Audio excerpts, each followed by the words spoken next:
សូមជូនរឿងរ៉ៃនិងស្រមោលពីព្រៃនេះមានសត្វរ៉ៃមួយជើងហើយជ្រងលេងឡើងសប្បាយរីករាយសាលិកាកែវអើយស៊ីអើយកងកងស៊ីផ្លែរំបងប្រចាំគ្នា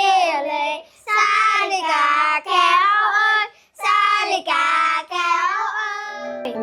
ចំណែកឯសត្វស្នំម៉ោចវិញជាសត្វឧស្សាហ៍រដូវភ្លៀងធ្លាក់មកដល់រៃអត់ចំណីក៏ហៅតែខ្ចីស្បៀងស្រមោចថាអេបងស្រមោចខ្ញុំសូមខ្ចីស្បៀងបន្តិចមកស្រមោចបានឆ្លើយតបវិញថាកាលពីរដូវប្រាំងឯងរវល់ធ្វើអ្វីហើយក៏បានតបវិញថា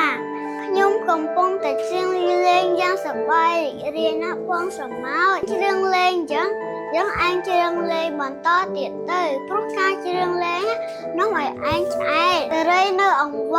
ស្រមោចថាអោមិត្តអើយខ្ញុំសូមខ្ចីស្បៀងបន្តិចមកស្រមោចបានតបវិញថាយើងមានស្បៀងខ្លះដែរទុករមងកូនចៅយើង